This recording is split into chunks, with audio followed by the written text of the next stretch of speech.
My name is Victor Ehikhamenor. I'm an artist. I'm a writer. I also a photographer as well. So I paint, write, and so that's what I do fully. So ideology per se, I don't know.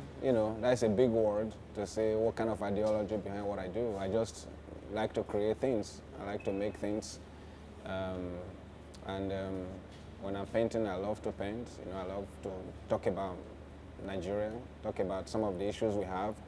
Not just bad issues, but good issues, So I paint both beauty and ugliness at the same time.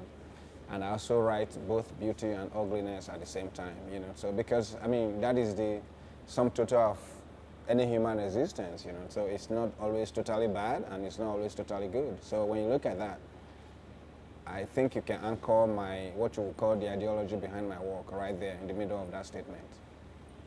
Fantastic. I think with Acadia Festival, it's usually, I would say, is branded and geared towards books more like.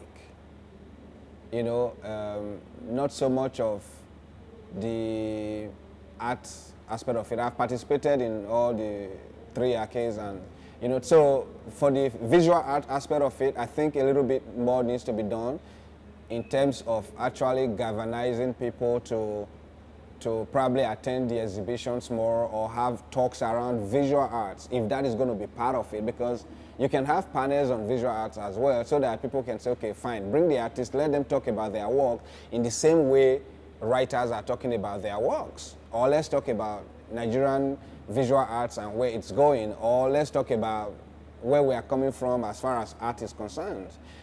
So far it hasn't quite been like that, so it's almost like, oh, there's art, it's just one day opening, so if you add some of the conversations that we are having as well and bring artists and have them come and talk about the art and have people show slides and stuff like that, I think it will help more. But right now it's almost like heavily weighted on the side of literature, book, more like, Now, still in the light of that topic. Apart from the internal consumption of visual arts these past few years, Nigerians have always appreciated art. You have to realize that it's getting bigger now, because we keep asking this question. You wonder, okay, I don't even want to go way back.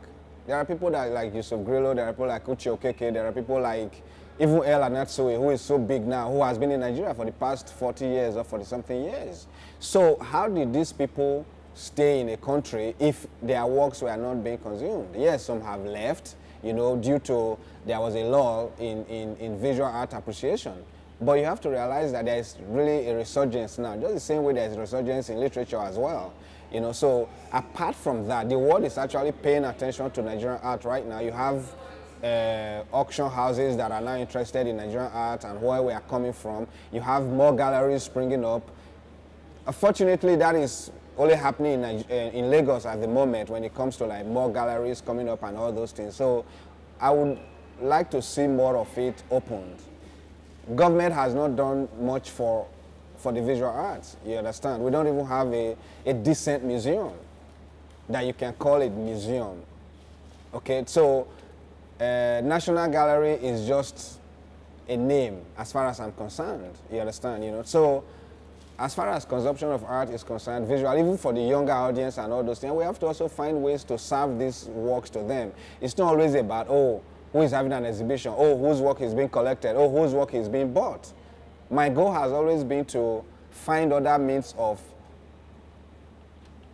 making people see art apart from the traditional galleries and stuff. So when you go to my Instagram feed, you are going to encounter my work. When you go to people's book covers, Nigerian writers' book covers, you're going to encounter my work. So you are going to encounter them.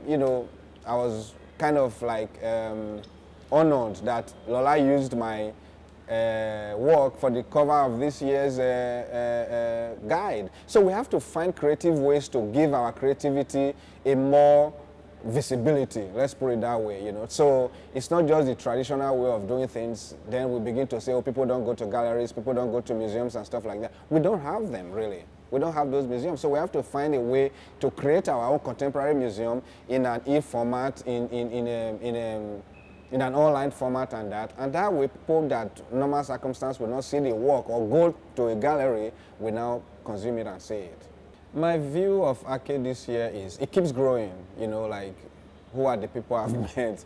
You know, it's nice that every year, you know, it's almost the same thing, but there is something different about it, you know. So this year has been quite energizing, you know. The first session that I would say I attended, it wasn't the first that really like was energizing and really vibrant and everything, was the one by Mona, you know. Mona was there, Pius was there, you know, so talking about, there were two different things, and it was moderated by Kaderia Ahmed of Straight Talk with Kaderia on channels, you know. So, you know, these three people, putting them together is like putting,